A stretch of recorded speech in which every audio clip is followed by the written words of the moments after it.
So this video is going to take us through the Chapter 44 event cards that you filled out as you read through our first chapter on the Civil Rights Movement, looking at some of the early events and achievements of the Civil Rights Movement.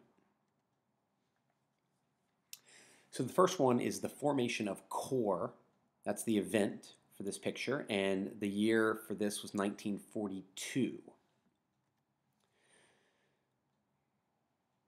Some of the things you could have had down didn't have to be exactly this, but something along the lines of what we have up here should be close to what you have.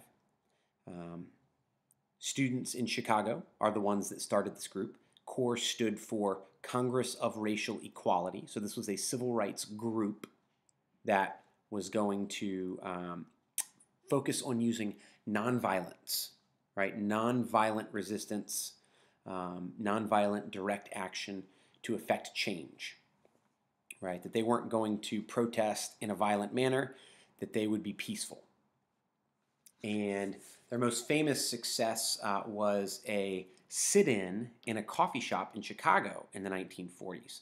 That they were able to effectively gain attention and force this segregated coffee shop to desegregate and serve African Americans. And this becomes a model later on for others in the civil rights movement. The second event card, the event that goes with this picture, is the first black Major League Baseball player. The year is 1947. If you had 1945, you picked the year that the minor leagues were desegregated. The major leagues were desegregated in 1947. For this one, you should have some things along the lines of the following. Jackie Robinson became the first athlete to cross what was called the color line in professional sports when he was signed to play for a team called the Brooklyn Dodgers. It wasn't easy for Jackie Robinson. He faced prejudice from fans, even his own teammates, certainly from opposing players who felt like an African American should not be playing professional baseball.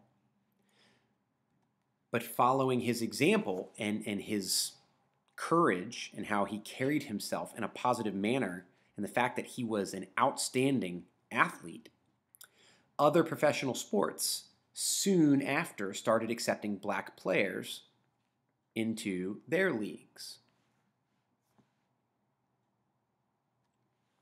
The next step towards equality in the civil rights movement that the book talks about is the desegregation of the armed forces. That goes with this picture, and the year was 1948.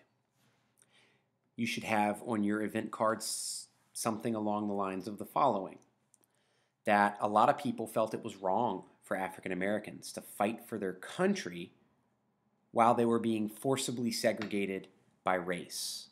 You might have had something like, many African Americans did not want to serve in the Army as long as it was segregated. That's fine, you can keep that. President Truman agreed with them and took executive action, right? As the commander-in-chief, he ordered, through Executive Order 9981, that the armed forces be desegregated.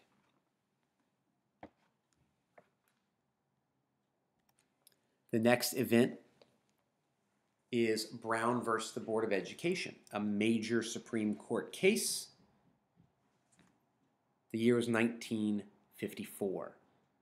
54 is when the Supreme Court issued the ruling. So if you don't have that year, make sure you get the right year.